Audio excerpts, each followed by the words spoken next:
forward and backward, early and late, profit and loss, happy and sad.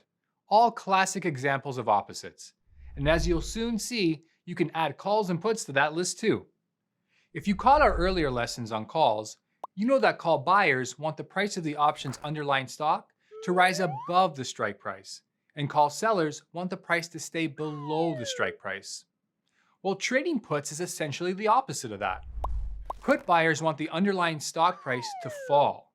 A put option gives the buyer the right or choice to sell the underlying stock at the strike price on or before the expiration date. Buyers are also described as going long the option. Let's look at an example. Keep in mind this example doesn't include commissions and other fees. Ensure you understand your broker's fee schedule before trading.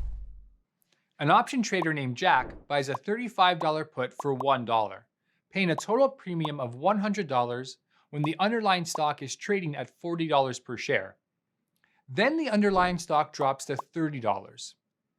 The option value increases because Jack now has the right to sell a stock that's worth $30 for $35, a difference of $5 per share.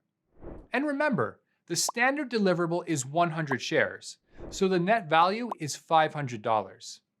In real life, calculating the value of the option contract is more complicated, and we'll discuss this in a later lesson. Now Jack has a decision to make. He can sell the option for $500 and lock in a profit of $400, or he can exercise his option and sell 100 shares of the underlying stock for $35 per share, netting him $3,500. Of course, Jack paid a premium of $100 for the option, so we need to subtract that amount from the proceeds. Jack's cost basis for the stock position when the option is exercised is called the break-even point. The break-even can quickly be calculated by subtracting the premium from the strike price. In this case, $35 minus $1, giving us $34.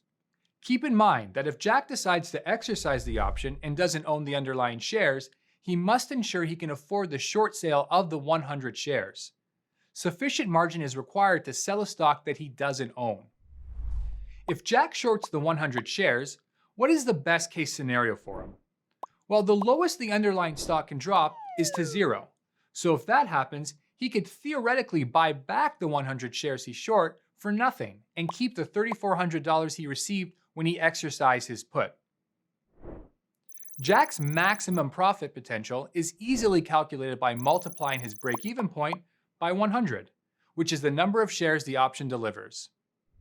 But what happens if the price of the underlying stock rises or doesn't move at all? In that case, Jack can let the option expire worthless and lose the $100 he spent to buy the put in the first place.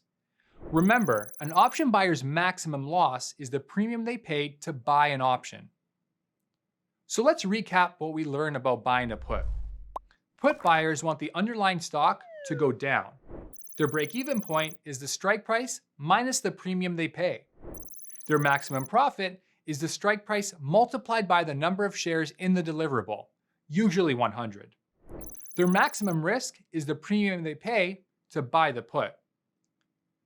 So, if a call buyer wants the underlying stock to go up, a put buyer wants the stock to drop, and a call seller wants the stock to stay below the strike price. What do you think a put seller wants the stock to do? See if your hunch is correct by checking out our next lesson, Why Sell a Put?